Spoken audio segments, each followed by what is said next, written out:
Look at him, eating whatever he wants, never gaining a pound. While I'm stuck with the boring special and can't lose an ounce. How's your lunch, man? Amazing. Yours? So good. Oh, I'm so happy for you. Cool, buddy. Weight loss isn't fair, but Mochi Health is. The affordable GLP-1 source that can fix your frustration with food. So, same time next week? No! Definitely. And your friends. Learn more at joinmochi.com. Mochi members have access to licensed physicians and nutritionists. Results may vary. This podcast is supported by MIDI Health. Are you in midlife, feeling dismissed, unheard, or just plain tired of the old healthcare system? You're not alone. In fact, even today, 75% of women seeking care for menopause and perimenopause issues are left entirely untreated. But it's time for a change. It's time for MIDI. MIDI's not just a healthcare provider. It's a women's telehealth clinic founded and supported by world-class leaders in women's health. Their clinicians provide one-on-one, face-to-face consultations where they truly listen to your unique needs. They offer a full range of holistic, data-driven solutions that isn't one-size-fits-all care. This is care uniquely tailored for you. At MIDI, you will find that their mission is clear: to help all women thrive in midlife, giving them access to the health care they deserve. Because they believe midlife isn't the middle at all. It is the beginning of your second act. Ready to feel your best and write your second act script? Visit joinmidi.com today to book your personalized, insurance-covered virtual visit. That's joinmidi.com. MIDI, the care women deserve.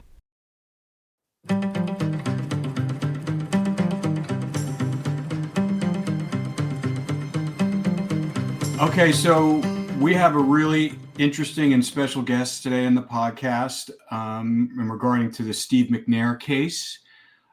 This gentleman we're talking to today, Vincent Hill, was a police officer and also a private investigator who took it upon himself to look into this case. He didn't, anybody knows anything about the Steve McNair case, technically they say, law enforcement say is solved, but it's not solved. We don't feel it's solved. I mean, we do these, to me, it's like a cold case status right now. That's the way we classify it as after doing all the research and stuff like that. But Vincent, thank you for being on the podcast. Want to really kind of dive right into this. Tell the audience, tell us how you got involved in this case, and you've written 2 books about the case. So obviously it's something in your psyche that's not going away, that you feel like there's so many more answers that need to be, that you have to kind of come up with. So tell us a little bit about yourself, how you got involved in this case, and what does this all mean to you? Well, it means everything, right? Here we are 16 years later from when Steve and Jenny were shot and killed in Nashville, Tennessee. Just to give you a little history about myself, I was a Nashville police officer up until a couple years before Steve was killed. And I remember when I first heard what happened, I can tell you where I was. I was in the shower getting ready to go to a Nashville Sounds baseball game. A friend calls me and they said Steve was killed. I'm like, Steve who? And it's Steve McNair. I'm like, yeah, sure. So turned on the TV. Sure enough, there's news. There's people gathered around this condo in Nashville, Tennessee. And then when I heard that there was a young lady also found with Steve, the first thing that came to mind was upset boyfriend, upset wife, something nefarious of that nature. And then, within a matter of days, my former department said it was a murder-suicide. And I just thought, okay, something's not right about this, especially when they said Steve McNair was shot once in each temple, twice in the chest, and supposedly by a 20-year-old female that purchased the gun just a couple of hours before these murders. That just didn't make sense to me. So I started digging into a lot of things, which is actually what sprung me to get my private investigator license in Tennessee, was to look into the Steve McNair case. And, just started digging and digging and digging. And the more I dug, the more holes I actually found in the investigation. So how long were you on the Nashville Police Department? So I was on just under 5 years. I went straight from the Army straight to the Nashville Police Department. I left in 2006, I believe, September of '06. Now, I left because I was raising my daughter, who was 10 at the time. I can't believe I almost have a 30-year-old, but I was raising my daughter by myself at the time. There were some issues going on with me and my current wife. She moved out. My daughter moved in.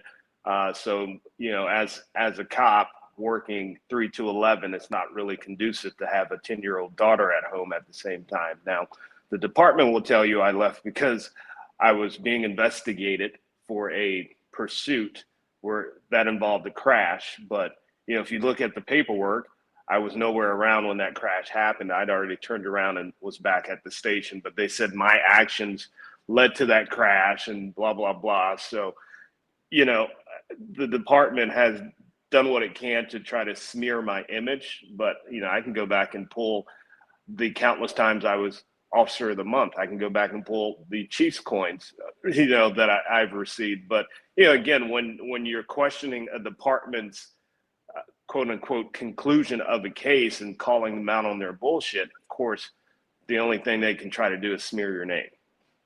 And I'm sure that happened after you started looking into this. Yes, absolutely. So you became a private investigator because of this case. That's what I was reading. Yes, absolutely. That was the only reason. I had reached out to Steve's mother, Lucille McNair. I met her about a year after it happened and sat on her front porch. Well, her previous front porch before that house got sold, but that's a different story. And I told her, I said, listen, I don't believe Ginny Kazemi killed Steve. She said, I don't believe it either. I said, well, I won't stop until I get you answers. And, here we are 16 years later. So that's when I decided to go get my private investigator license. I charged Lucille McNair $1. And I said, this is what I will always charge you, just this $1. You'll never have to worry about me charging you one more thing. She gave me 4 quarters. I got back to Nashville. I literally went to SunTrust Bank, which is where my business account was, and deposited those 4 quarters. So for me, it's never been about money. It's just been about getting to the truth of what happened. Yeah. Yeah, I mean, and especially meeting with her, and then immediately she knows in her heart, like she knew immediately that that's not what happened. And just from looking at the documents, first of all, how does a 20-year-old who's never shot a gun make those precise gunshot wounds? I went gun training with him, and I still could not make any kind of precise gunshot. And that's what, like 3 hours of training. That's like a lot of training. And that's, if she was afraid of guns from what it sounded like from her friends, and she's 20 years old, there was a lot of gunshot wounds on that man. It doesn't make sense to me. Yeah, there's a lot of things that don't make sense.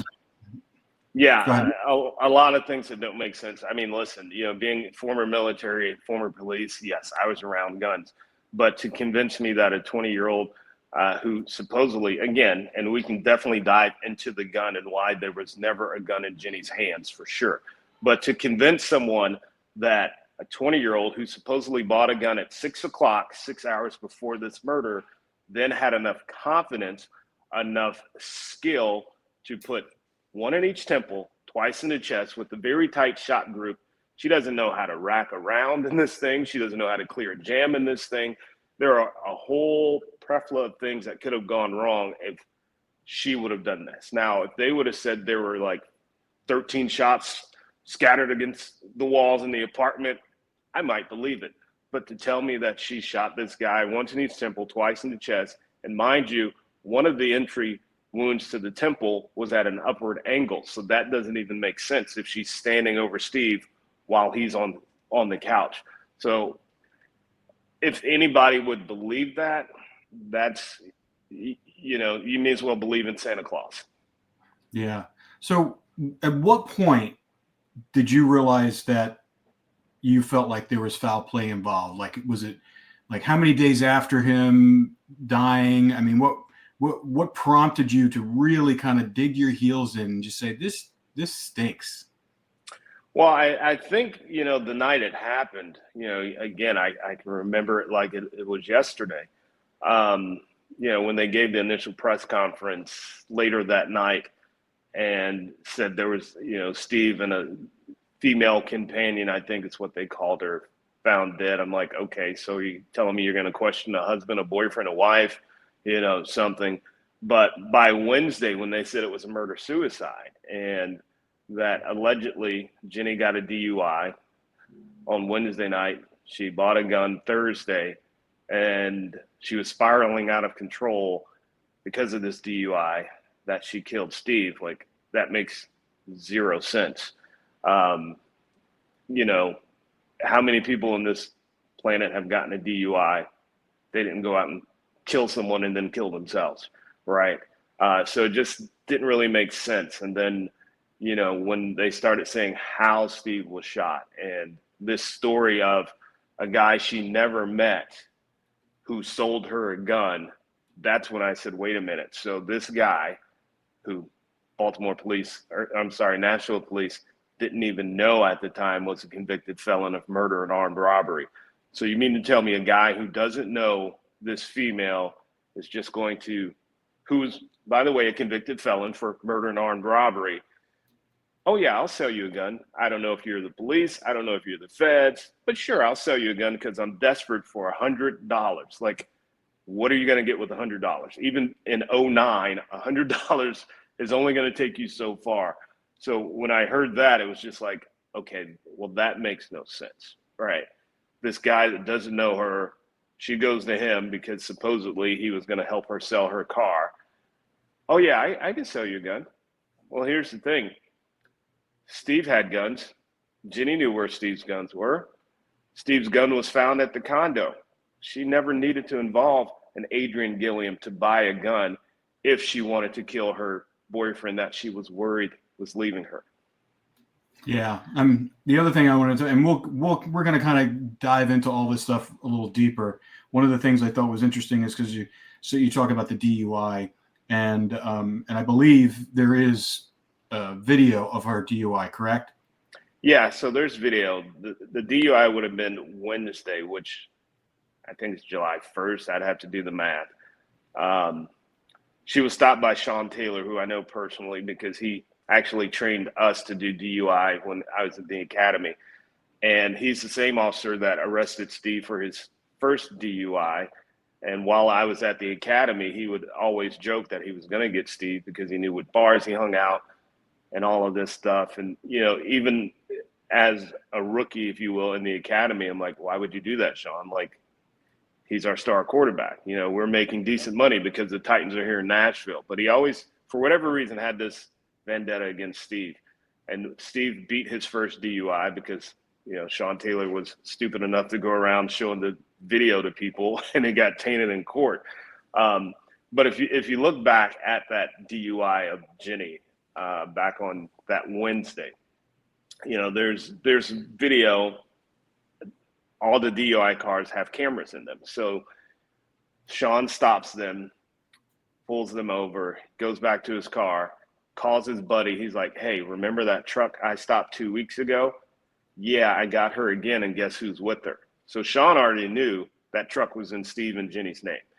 So again, he was looking for Steve to get a DUI.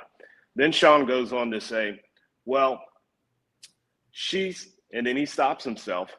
Well, he's drunk as hell. She's not, but I'm going to get her out anyway. So that tells me she was not intoxicated. Then if you go watch her field sobriety test, she passes those. But she's arrested for DUI because Sean had this personal vendetta against Steve McNair. It's documented. Go look it up. So in the back of the car, again, it's recorded, video, audio. Jenny's just joking with him. Like, oh, didn't you stop me a couple of weeks ago? Which verifies what he said during that phone call. Yeah. Oh, what's your name? Sean Taylor. Oh, Sean, what days do you work? I work these days. Well, I'll make sure I'm not driving when you're working. Ha, ha, ha, boom, boom, boom. They're laughing. They're joking like, oh, yeah, blah, blah, blah. So she says, oh, I've seen this in the movies. I know what this is. I've seen this in movies. You're going to rape me, aren't you? I'm scared.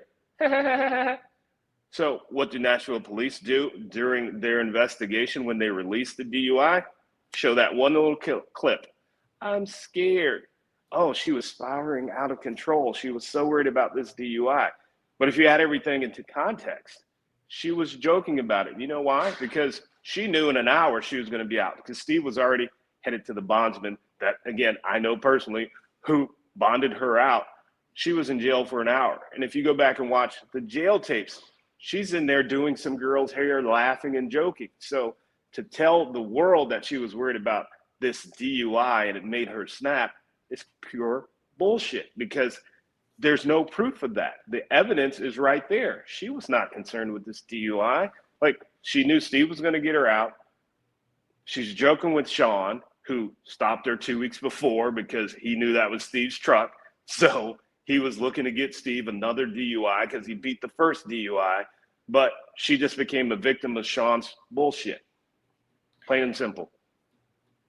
Yeah, I mean, it's hard to even imagine that a 20-year-old who works in a bar is going to be distraught enough after getting a DUI, which most people that I worked with at bars got DUIs, right, that she was going to go commit homicide. Can we just kind of roll back for a second? I just want people to understand who Jenny is, what her relationship was to Steve, and who, for those who don't know, who Steve was, because he was, you know, an icon in the NFL. He was, you know, very famous. And in this small town in Nashville, it seemed like he'd already accumulated some people that were envious possibly, or had issues with him.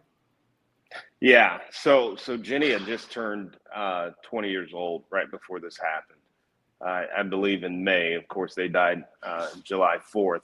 So, I mean, she was a typical 20-year-old, right? She had an apartment with a roommate. She worked at Dave & Buster's, you know, as a server at Dave & Buster's. You know, she's dating this guy who's got NFL fame. So, of course, you know, she's excited about, you know, the trips that she's taking with him, as any 20-year-old would be, right? But again, just a typical jubilant, bubbly, silly 20-year-old female who wanted to live life. She ends up meeting Steve like around Christmas time of 2008 at Dave & Buster's when Steve was there with family and friends. According to her friend, she didn't even know who Steve was. You know, Steve gives the number and, you know, his name, and she goes home and like, hey, I met a guy named Steve McNair. And they're like, do you know who that is? Right. So Steve to Nashville was everything. Again, like the Titans moved to Nashville, brought so much notoriety to that city outside of just country music, right? Which what it was known for then, like, wow, we have a football team. Wow. You know, we have this star quarterback that almost got us to the Super Bowl. So to Nashville, Steve was everything. And even after retirement, you know, people flocked to Steve. He started, you know, a restaurant, Gridiron 9, to stay in the community. So Steve McNair, you know, was that guy. Now, again, if you didn't know Steve played in the NFL, you wouldn't know he was, you know, of money, if you will, because that just wasn't Steve's persona to walk around and, you know, flashy and all of this stuff, because he had humble upbringings. But, you know, Steve was an icon to the city of Nashville. And he was married at the time when he met Jenny. Yes, Steve was married when he met Jenny. Yes. How long was he with his wife? That I'm not sure. I know they met, I believe, while he was still at Alcorn State. So, you know, he at least was with Michelle for quite a while. I just, off the top of my head, can't remember exactly when they got married. That's okay. But it did seem like it was for a long time, like since college. And it seemed also from the research that I did that they were very open about this affair that he was having. And it wasn't just Jenny, it was multiple people. And I think that's maybe part of the culture in the NFL, but it wasn't like Michelle didn't know that he was out with other women. Well, I don't know if I'd say open. I would probably say, like, as a guy that's been married twice, if your marriage is not as buckled up as people assume it is or think it is, you may not care that people know that you have a girlfriend on the side, right? Because otherwise, why wouldn't you, especially a man of that status? Steve wasn't working at McDonald's. He wasn't a server. He had millions. He knew what was at risk, at stake, if Michelle found out. So why would you not try to keep that buttoned up if your marriage itself was probably on the fence? Yeah. Yeah, that's what I was assuming, is that they obviously were having problems, because you wouldn't be out there with a young girl like this if you were worried about your wife finding out. Maybe he wanted her to find out. Maybe, yeah.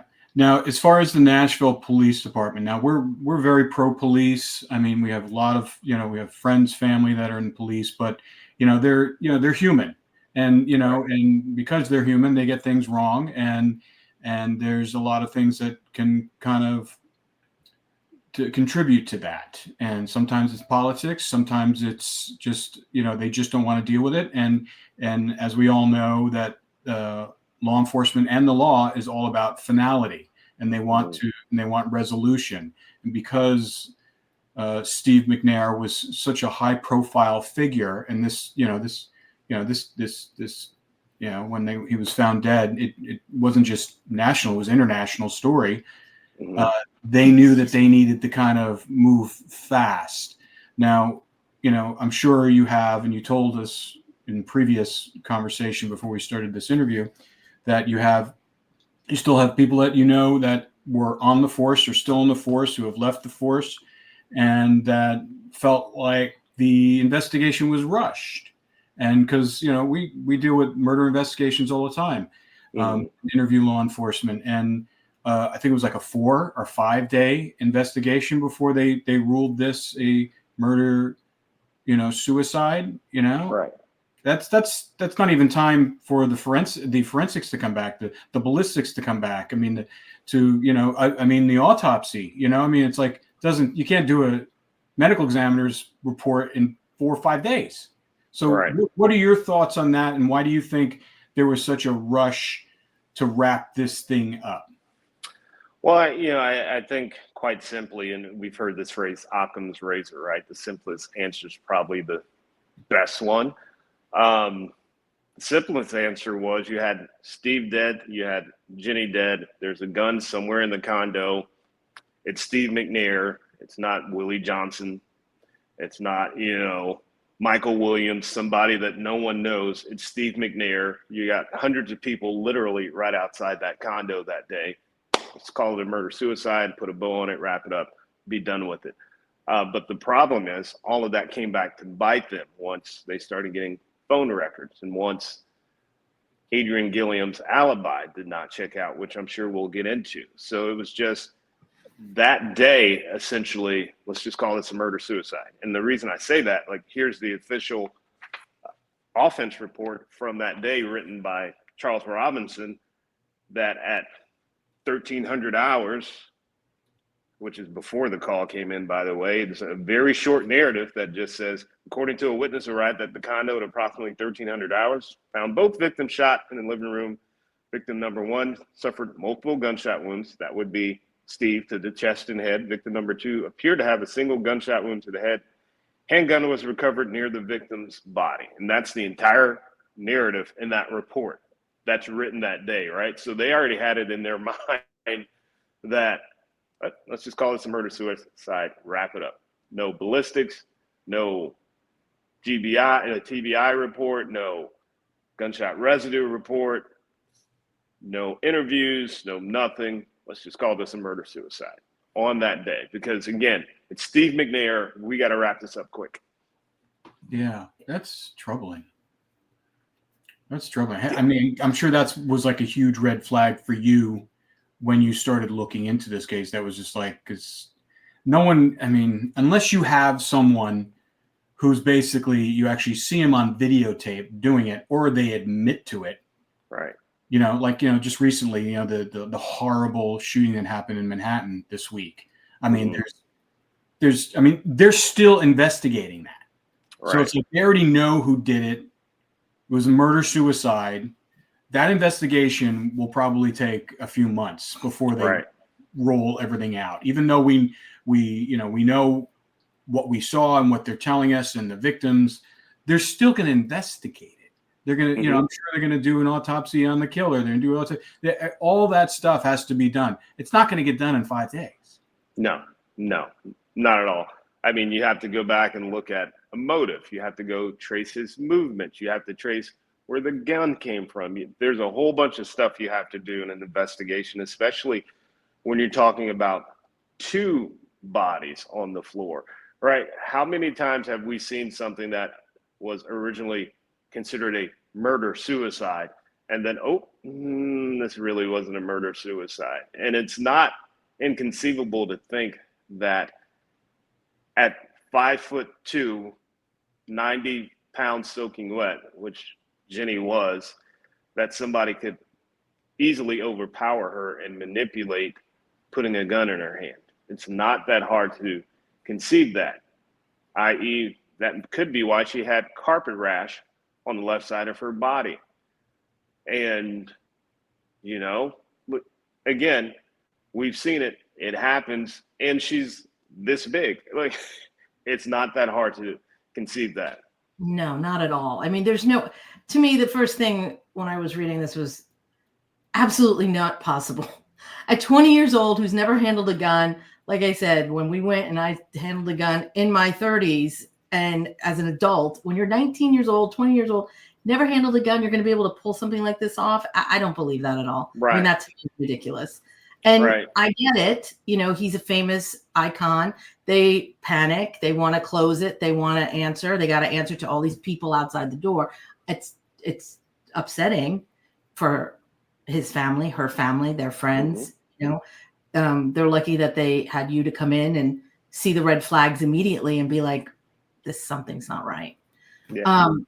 And just so from there, let's talk about the person that found Steve and Jenny, because I think that's key to this whole situation here. Yeah. So Wayne Neely, who was some business associate with Steve, I don't know if I would call him a friend. Maybe they were friends, but he owned the sporting goods store that Steve would frequent. So that's how he and Steve built that relationship. So the condo was actually in he and Steve's name. Now his story is, again, it's his story, that he had been trying to get a hold of Steve because of some charity softball or baseball event that was happening later that day. He's calling Steve. Steve's not answering. So he decides to drive to the condo. Well, red flag number 1 is, why would you think Steve's at the condo versus the house with his wife that's like 3 miles away? So that's red flag number 1. So he says he walks in, it's broad daylight. He walks straight past these 2 dead bodies into the refrigerator, gets a beer, turns around. All of a sudden he sees Steve on the couch in blood and shell casings. So he says he picks up a shell casing. Hold on a second. He walked into the condo, past them, to the refrigerator in the kitchen. This is what Wayne Neely said happened. So and didn't notice that they were on. So again, you got a question. Okay, now I can remember that day, and I had the weather reports and everything else because I like to investigate stuff.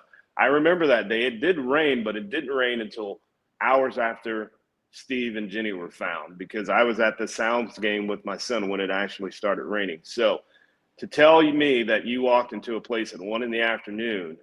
and you didn't see these 2 bodies, one on the couch, one on the floor, all this blood, all these shell casings, it tells me the blinds were closed, and it also tells me the lights were out, because how else are you not going to see this? That you get all the way to the kitchen, turn the light on in there, get a beer, and then all of a sudden you see this. So if the lights were out, we also have another problem. Like, who turned the lights out? Did Jenny say, well, I'm going to shoot Steve, boom, boom, boom, 4 times. Wait a minute. Let me save on this electric bill. Let me turn the light off before I kill myself. No, because if you're homicidal and suicidal, you're not even thinking about that.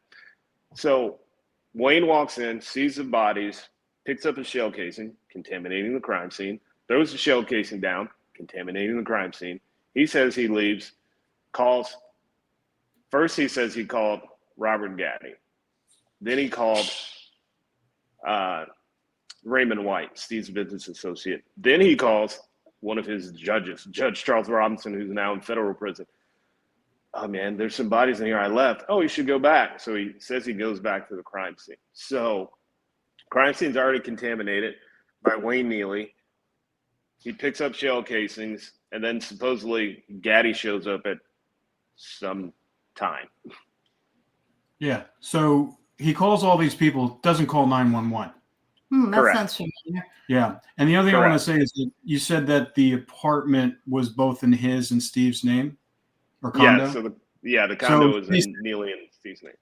So it was basically a crash pad for that. Yes. So, speaking of, like, when you go back and listen to these interviews of, like, Jenny's former roommate, there are names like Vince Young that pop up, that Vince took them to the condo a few times. There's other Titans players who were at that condo with Jenny and her roommate. So, yeah, it was a crash pad. Basically, everyone had a key to that place. It was known that this is where guys are going to go. Like, if you go back and look when Vince Young went, quote unquote, missing, and Jeff Fisher's holding this press conference, they can't find him, he's suicidal, blah, blah, blah. He was at that condo at 105 Lee Avenue, Nashville, Tennessee. Wow.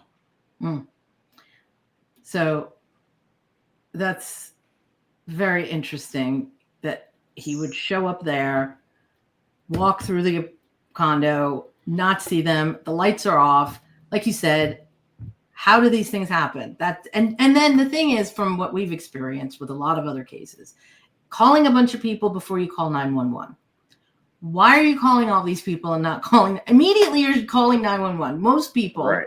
99.9% of the population is going to call 911 and be panicky because they just saw 2 dead bodies. Right. Yeah, and not only that, if you look at it, you could probably Google map it or whatever, but where that condo is, literally, you come out of the parking lot, right across the street, there's a fire station. So even if you don't call 911, walk your ass to the fire station. Hey, there's 2 bodies in here. I don't know if they're alive. There's blood. Get help. But you're calling all of these people, and then you're leaving the crime scene that you've already contaminated. That you've already contaminated. And one of the things I saw that the police said, they said, well, this happens sometimes with people. People get confused when they're affected by trauma and stuff like that. But the fact that he called a bunch of other people, Yeah. doesn't really include that. I mean, it doesn't really make sense. That doesn't make sense. And there was a total of about 45 minutes from the time Neely went in there, Gaddy shows up. This episode is brought to you by Progressive Insurance. Fiscally responsible, financial geniuses, monetary magicians. These are things people say about drivers who switch their car insurance to Progressive and save hundreds. Visit Progressive.com to see if you could save. Progressive Casualty Insurance Company and Affiliates. Potential savings will vary. Not available in all states or situations. Before they even call 911. So you have to question what happened in those 45 minutes. Now, there's talk that certain people went in and out of that condo before they called 911 to move certain things. Don't know, wasn't there.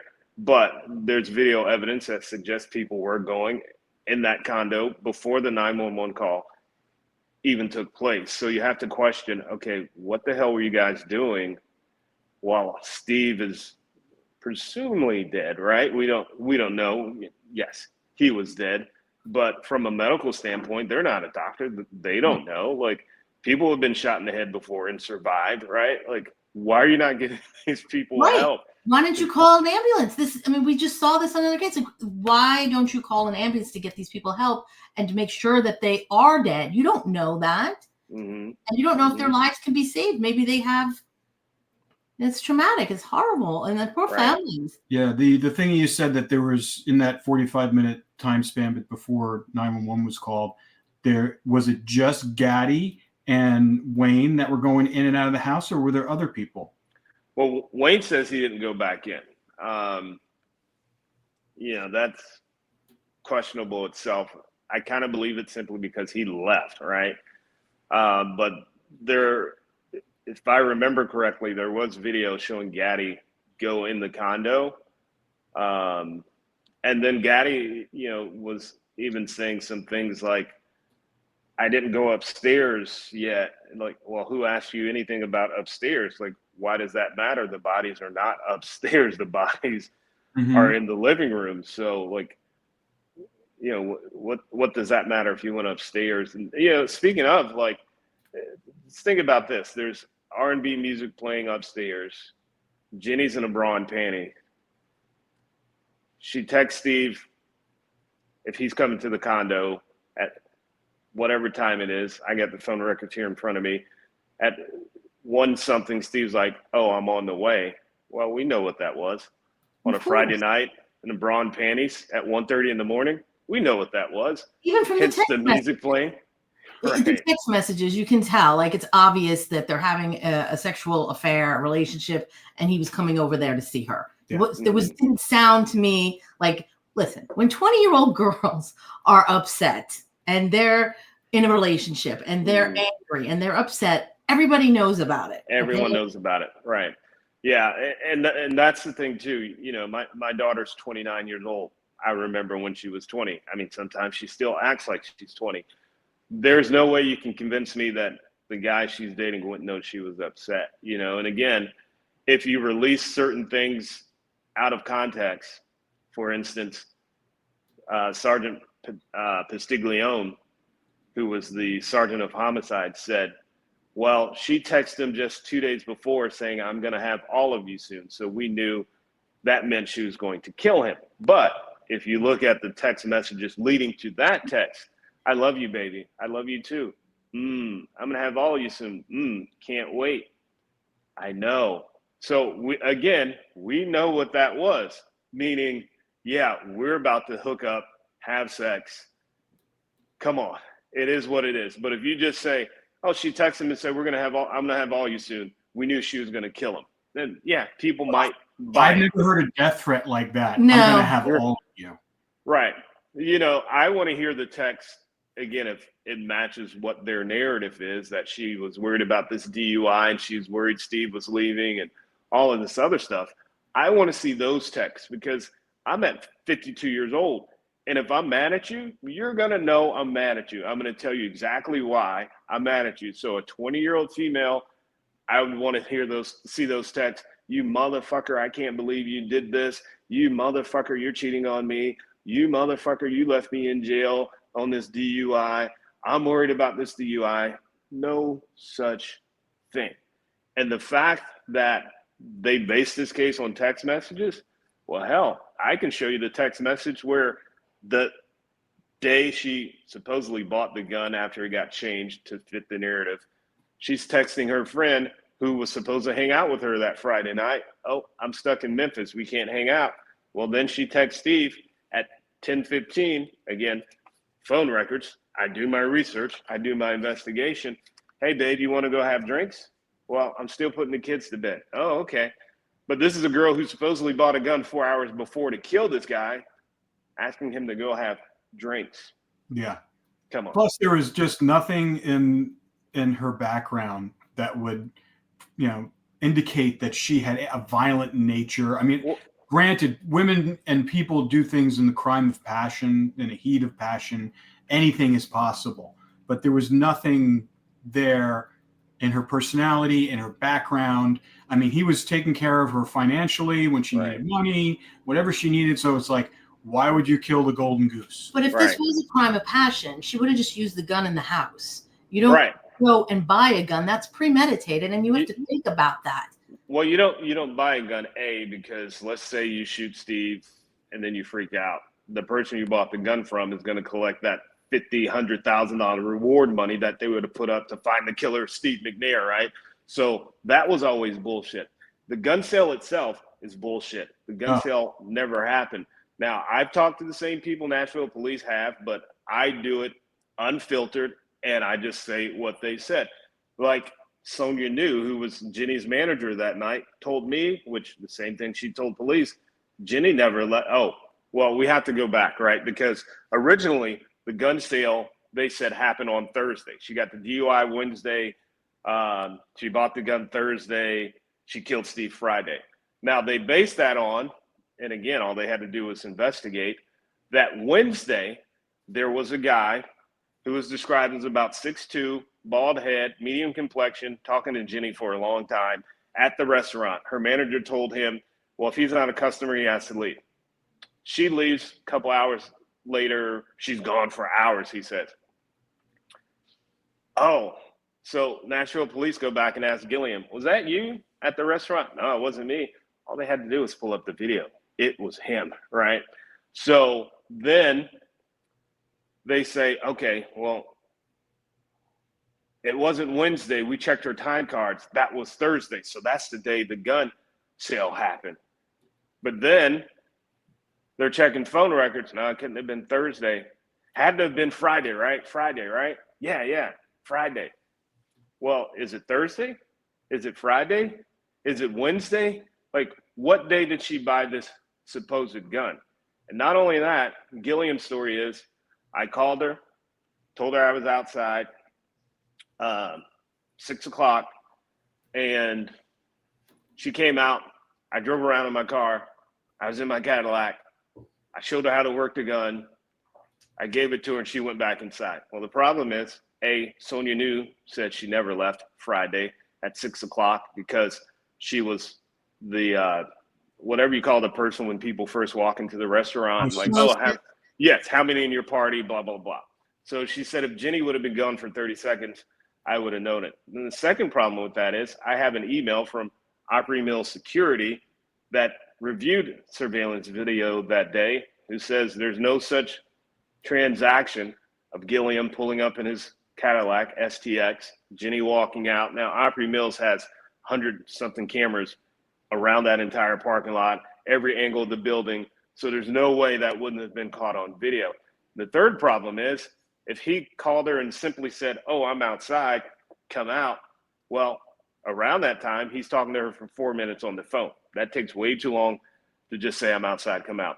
And the other problem with that is, again, I have her phone records right here. I can pull it up. She's on the phone with Steve at the time she's allegedly buying this gun after they changed the time and day so many times at the exact same time. So I would really love to have seen that conversation or heard that conversation. Hey, honey. Hey, what are you doing? Oh, I'm buying a gun because, you're cheating on me, motherfucker, and you left me in jail, and I'm going to kill you when I get home. And outside of that, let's, for argument's sake, say she did buy the gun Friday at 6 o'clock, even though first it was Thursday, then it was Friday.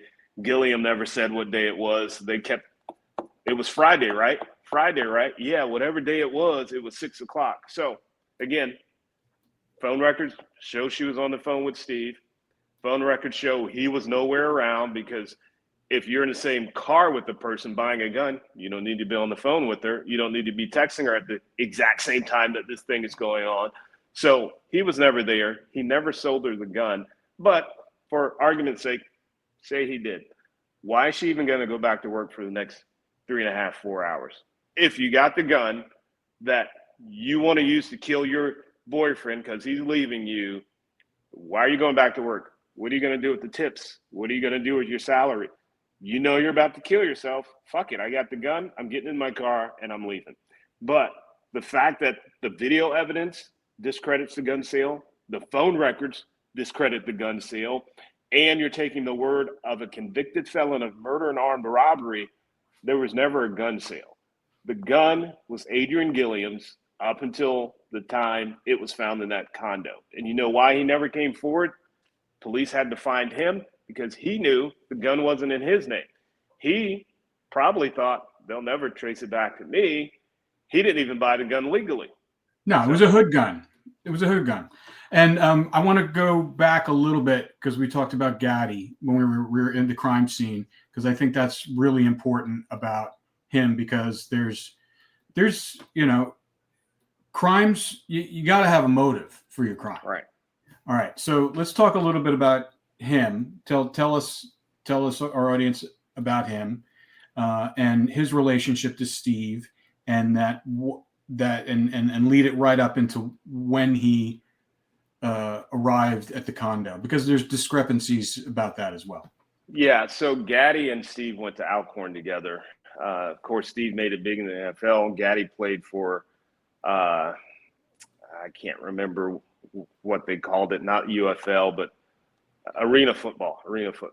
I think it was like the Nashville Cats or something like that. So Gaddy would attach himself to Steve as his, quote, bodyguard, driver, like Ace Boone Coon, right-hand man type thing for years, right? You saw Steve, you saw Gaddy, you saw Gaddy, you saw Steve.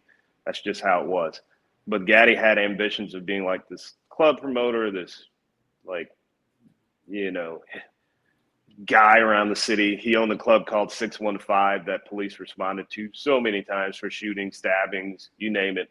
It's closed now. Gaddy was looking to start another club that he wanted Steve to front money on. Steve's like, dude, I'm done. So, you know, there were talks from several witnesses that knew Jenny and Steve that Gaddy had stolen $13,000 from Steve's restaurant.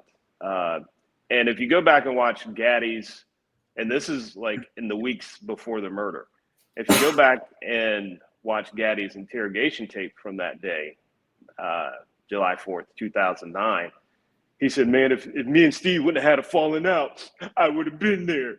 And then the detective's like, well, what was the falling out? Well, it wasn't really a falling out because he almost slipped.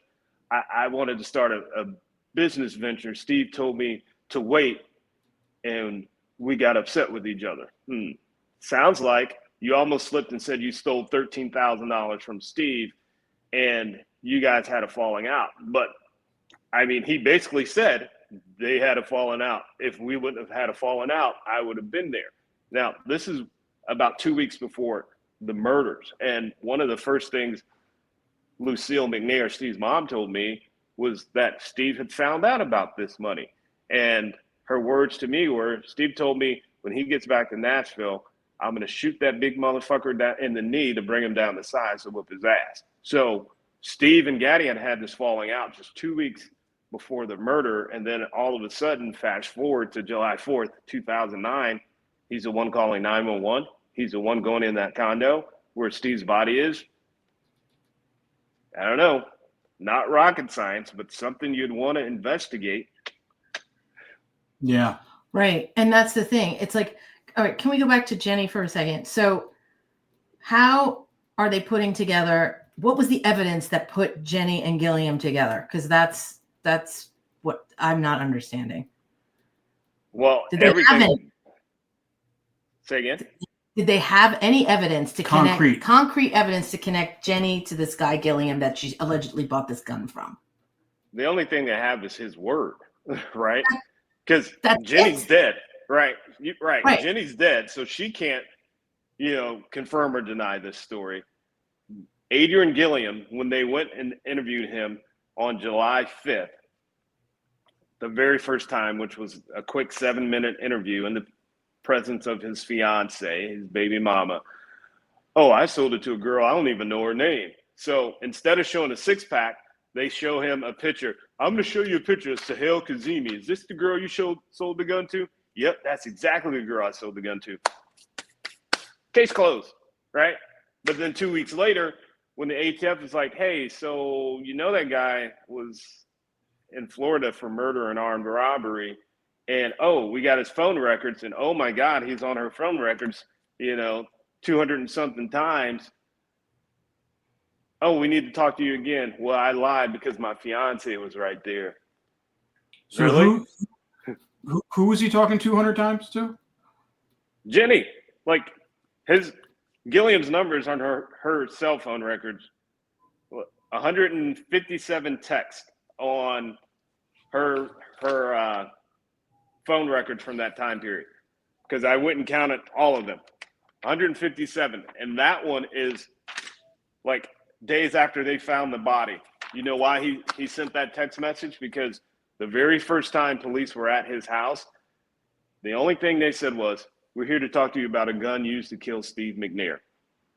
They didn't say, used to kill Sahel Kazemi or Jenny. They just said, we're here to talk to you about a gun used to kill Steve McNair. So you know why he sent that text after she was dead and everyone knew she was dead? To say, man, if I would have texted her, I didn't know, like, I wouldn't have known she was dead. I didn't know. Like, so this guy's all on her phone records, but he says he doesn't know her. But he also says, well, I sold the gun. So if his story, let's think about this. If his story was true, the minute Nashville PD, I keep saying BPD because I live in Baltimore now. The minute Nashville PD showed up to his house with that information, he would have said, listen, yeah, I sold it to this girl named Sahel Kazemi. I call her Jenny. Like, you're probably going to find my number in her cell phone because of blah, blah, blah, blah, blah. But he lied. I don't even know her name. I don't know her. I met her one time to sell her car. Why lie if you're not involved? Like, that makes zero sense, because if someone shows up to my house, hey, we're here to talk to you about a gun used to kill such and such. Listen, I've owned guns. I've sold guns. If the police show up to my house like, hey, remember that Glock you had? Blah, blah. Oh, yeah, I sold it to such and such. Here's the receipt, because I always, sign here. Let me get a copy of your license. That's what you do when you sell guns, right? Like, I'm not going to lie and say, I don't even know her name. Like, no. Like, the story just never made sense. Let's rewind back so the audience can understand. So Jenny and Gilliam, what was their relationship before the murder-suicide? What do we know? I mean, we don't know much. Again, we only have Gilliam's side of things. But me personally, looking at the time frame of the calls, and especially since he's got a fiance, baby mama that he's living with, if you look at some of the calls and texts that are like 1:30 or 2 o'clock in the morning, to me, that's usually, oh, this is my weed man, or this is my, coke man. Like, this is years before marijuana was legal. So to me, I personally think Adrienne Gilliam supplied Jenny with marijuana. I mean, it's no secret she had marijuana in her system when she died. Again, does that make you a killer and a suicidal person? If that's the case, half the country would be dead right now, right? Right. So I believe Adrienne Gilliam supplied her with marijuana, recreational drugs. Again, there's phone calls between them at 1, 2 in the morning when people are trying to get a fix, get a high. So that's what I believe. And I also believe, even though contrary to what he says, that he didn't know she was dating Steve McNair and he didn't know Steve lived in Nashville. Everybody that lived in Nashville knew Steve was there. And you see a 20-year-old driving a Cadillac Escalade one day and a Mercedes S550 the next day, and all of these expensive vehicles, and you don't say, how are you getting that? Like, right? So for him to say, oh, I don't believe Steve was there, bullshit. And I'll go one even further. He and Steve went to the same church, because the same bishop that did Steve's eulogy was the same bishop at Adrienne Gilliam's sentencing hearing, saying he's been an outstanding member of my church for years, blah, blah, blah. So again, we're not talking Willie Johnson. We're talking Steve McNair. So if Steve goes to your church, Steve goes to your freaking church. Don't give me that crap about you didn't know he lived in Nashville. So he was lying about knowing Jenny, knowing Steve, all of this stuff. So how long were those text messages going on between Jenny and Gilliam? So I have her records that date back to June 15th. Now, anything before that, I couldn't tell you, but at least in the month leading up to the murder, like, Gilliam is all over her phone record, like starting June 15th. There's a 1-minute call. June 15th, there's a 1-minute call. So you're looking at almost a month of him being on her phone records, and then all of a sudden he doesn't know who she is. Like, really? Well, and what were those text messages? And you don't have those text messages? No, I don't. Nashville police do, but speaking of, I'm glad you brought that up. Gilliam claims that Jenny texted him about the gun. Where's that text message? Because if they had that text message, you know what they would do? They would show it just to shut me up. If they had the video of him coming to Dave and Buster's where she supposedly got in the car, they would show it to shut me up. You know why they haven't shown a text message like that in 16 years? Because it doesn't exist. Because if she would have texted him saying, oh, meet me for the gun, the first thing they would have done when I started speaking out about it, let's shut this guy up. Here's a text message right here. We subpoenaed the records. Let's shut him the fuck up. You know why? It doesn't exist because everything Adrian Gilliam said besides his name was complete bullshit. Yeah. Well, also the nature of the way they interviewed him was kind of screwed up as well. I mean, you don't, in a murder investigation, if you have someone like that, first of all, I mean, you would bring them in for questioning, number one. Right. You wouldn't want someone else there. Right. To me, it's too casual. Right. Well, I would have said, all right, she needs to leave, or, we need to talk outside, anything. But when you have someone there and she's like, okay, what the hell is going on? And this is supposedly your fiance, baby mama. They're probably going to lie. But yes, I would have taken him to the station. I'll go one further. I wouldn't have said, I'm here to talk to you about a gun used to kill Steve McNair. Here's what I would have said. I'm here to talk to you about physical evidence tying you to the scene of 2 dead bodies. Start talking. I'm not using Steve's name. I'm not saying shit. I got physical evidence tying you to 2 dead bodies. Start talking. I'm going to leave this room. I'm going to give you a minute to think about it. I'll be right back. Yeah. I'm going to let him sweat and then see what he says. But they gave him every opportunity to make up some bullshit. I sold it to a girl, man. I don't even know her name. Some young lady. I got the interview tapes. I could probably quote it verbatim if I had to. But his phone. I mean, the text messages for a month before this, you know who this person is. And based upon the duration, it was obviously a transaction. Yeah, 1 minute here, 1 minute there. There was no long conversations. There's no long conversations. Exactly. Like no long. And again, like I can, go through like phone calls at 1 or 2 in the morning. So to me, I honestly think Adrian Gilliam was supplying her weed. And who knows, maybe she owed him money that day because the day of the murder, she called her like 13 times, even while he was allegedly in the car with her selling the gun. And he texted her, I lost count. I could go back and count it if I needed to. But something happened on the day of July 3rd, leading into July 4th, that Adrian Gilliam's gun that wasn't purchased by him, by the way, ends up at the crime scene. That's crazy. That's crazy stuff.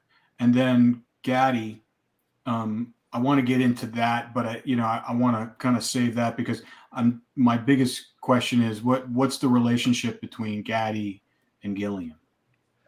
So, again, Nashville police said it was bullshit and didn't matter, and I was making up theories. But Gaddy and Gilliam both used to work at a car dealership called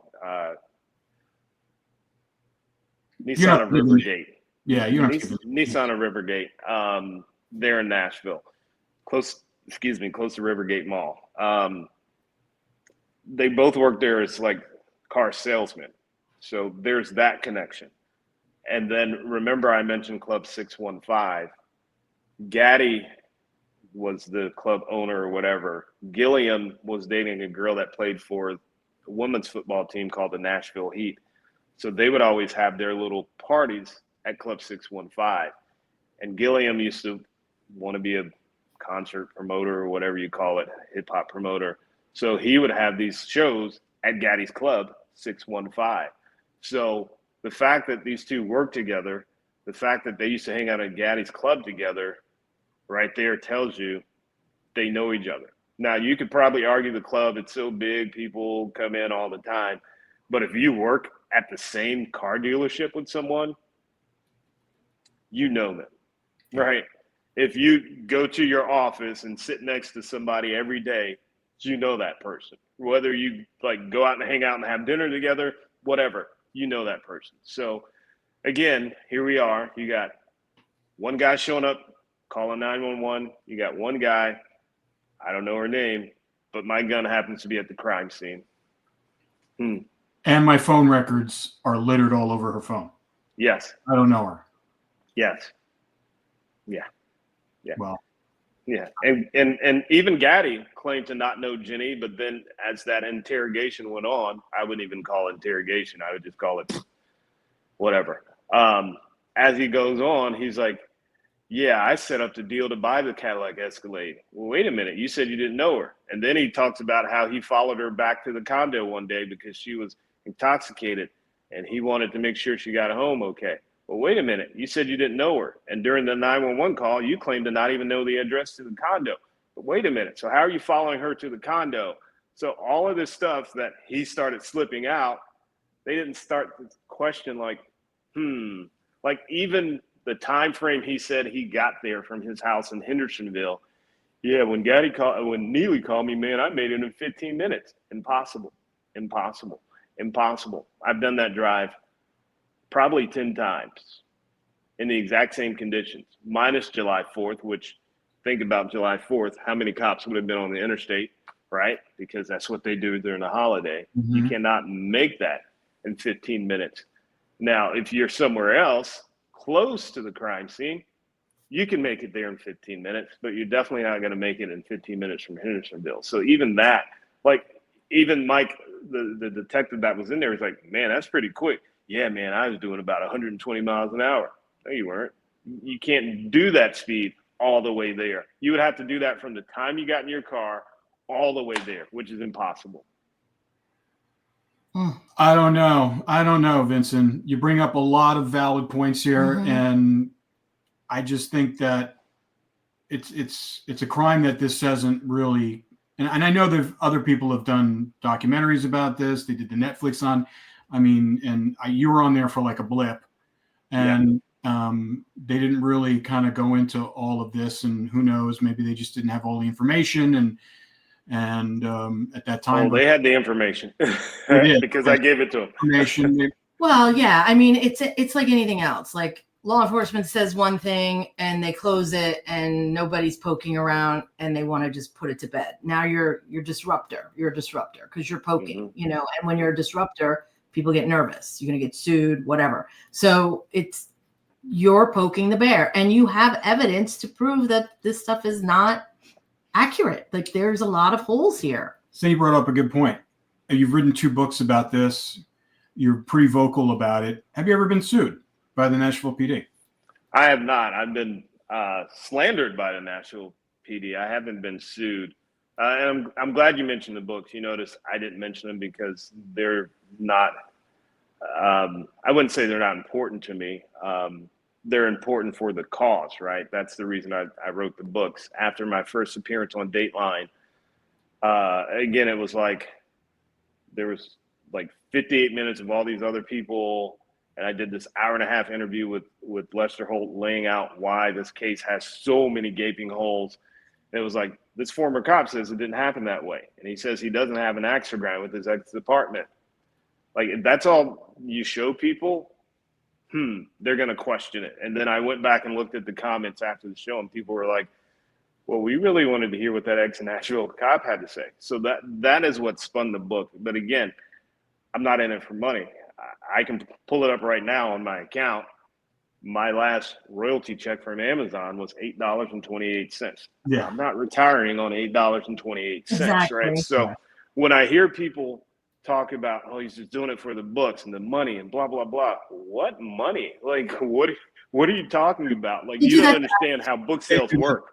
Yeah, we do that to us. They do it to us all the time. And we work, there's cold cases we've been working on for like 5 years. Yeah. And I mean, you don't make money on these things. No. You're just trying to, and we get involved with the families. We want them to have some sort of resolution when we see stuff that's run afoul and it smells, and that, law enforcement, for a lack of whatever reason, right. They like I said, they want finality. They want to bury it. The quickest they can get it off their desk and through the prosecutor's office, exactly, the better.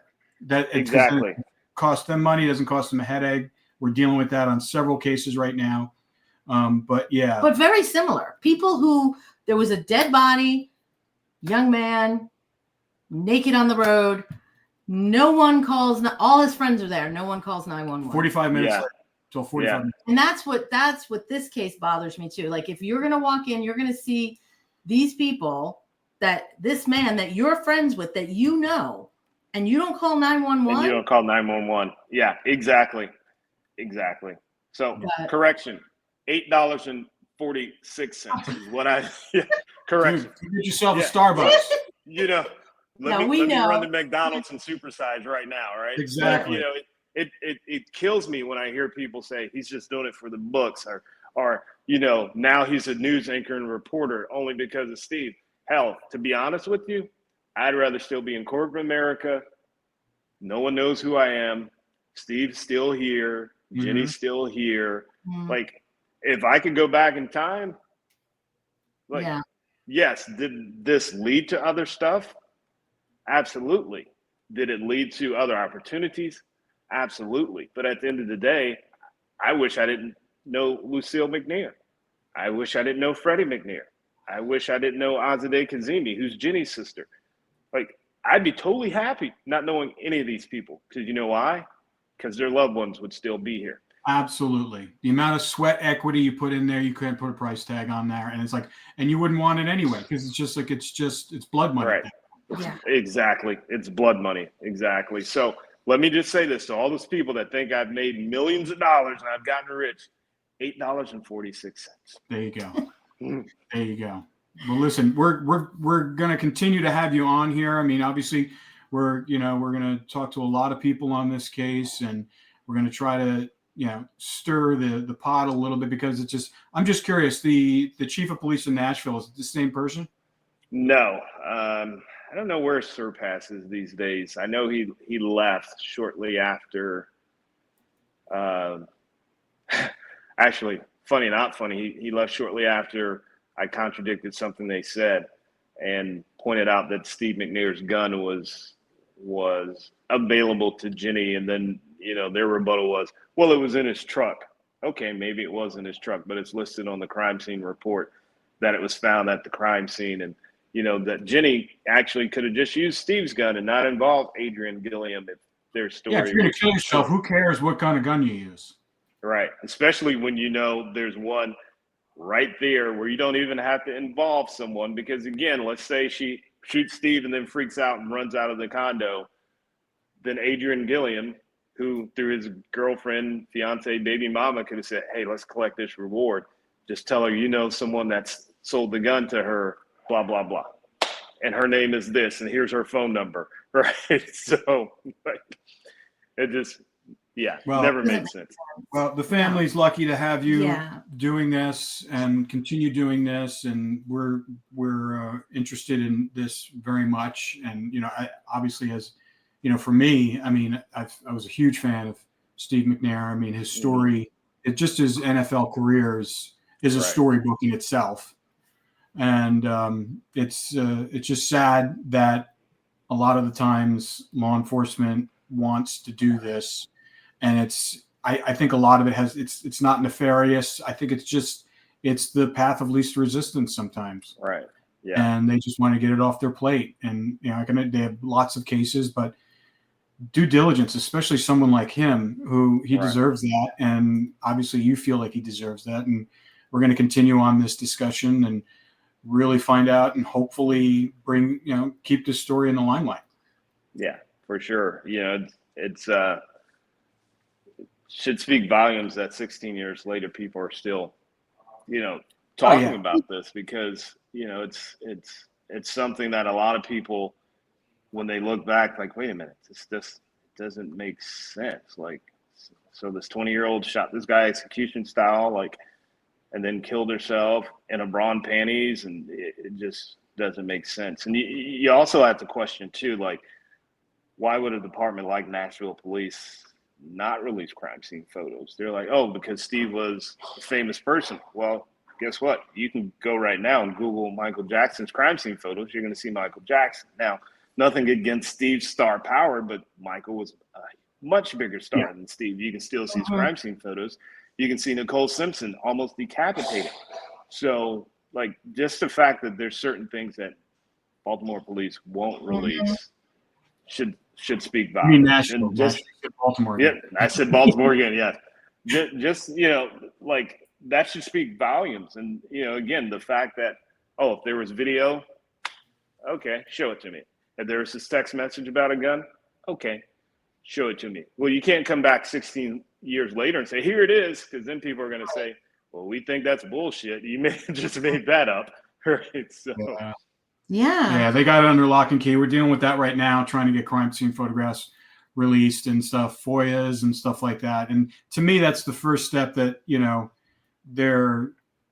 they want to conceal stuff and they're covering up some mistakes and, and they can hide under the banner of, the law to do that. But under a closed investigation, no, it doesn't make sense. It doesn't make sense. Exactly. It's done. No one was, there's no adjudication or anything like that. They made the determination right then and there. And I think it's important to note one last thing I forgot to mention. We were talking about the gun and Adrian Gilliam. He says he was at his friend Tony Smith's house at the time of the murders. But he also said he called Jenny at 12:02. They talked for 3 minutes. It's ironic that he knew it was 3 minutes because he knew it said his alibi, which the phone records say was 3 minutes. The problem is Tony Smith, when they talked to him, said Adrian Gilliam was not there during the time of the murders. And they're like, are you sure? Because he said you guys were making Crown and Coke. He said, yeah, that was the next day, which was that Sunday rather. That's when he went over there because Tony Smith's a bondsman and Gilliam thought he was going to jail. So his alibi for the time of the murders was shot by the guy who supposedly was his alibi. He can't account for where he was at the time of the murders. He was the last person to call her an hour and a half before the murder. And he even told police, well, did you know where she was? Yeah, she told me she was down on 2nd Ave. That's where the condo is. So he knew where she was. It's his gun. He's not accounted for the time of the murders, but he didn't have anything to do with it. Yeah. Right. Interesting. Very interesting. Well, Vincent, we'll be talking to you again. Thank you for spending the time with us. Yeah. Absolutely. I mean, you've done amazing work. And then, people out there, he's got his books out there. So if you're interested in this case, please go look up Vincent Hill, look up his books, because we're just scratching the surface, and he's done all this amazing work, and just want to get it out there. I mean, this is a case that should be relooked at. Definitely should be relooked at, and for sure. For his family, they want closure. They want to know what happened to him. That's the thing people don't understand. It's like, fine, law enforcement wraps it up in a bow, but this is a person that had a family that loved him, and they're not going to rest until they know exactly what happened to him. I wouldn't if it was my child or my, or my relative or my loved one. I would want to know, and that's why they hang on to it, because they know in their gut doesn't feel right. Yeah, well, there's two families, right? And I made promises to both families, like the McNair and the Kazemi family, because if you look at it from their side, like they were receiving death threats. Oh, your sister is a murderer. Oh my gosh! Like, so they still need to clear Jenny's name as a murderer, right? Yeah. So there's so much wrongdoing to both families. Do you still talk to them, Jenny's family? I actually just talked to Azadeh back on July 4th. Obviously, I messaged her on Facebook and just let her know, hey, I was thinking about you, and she responded. She's doing well. She says trying to move on, obviously. But yeah, every once in a while, we'll talk to Azadeh and just to see how she's doing. So. Well, it's a tragic loss for both families, and it's a tragic loss, obviously, for pretty much any football or NFL fans, because he was an amazing player and an amazing person. Obviously he was human, and things happen. But anyway, Vincent, thank you, and then stay on. We'll and just want to talk to you off for a second.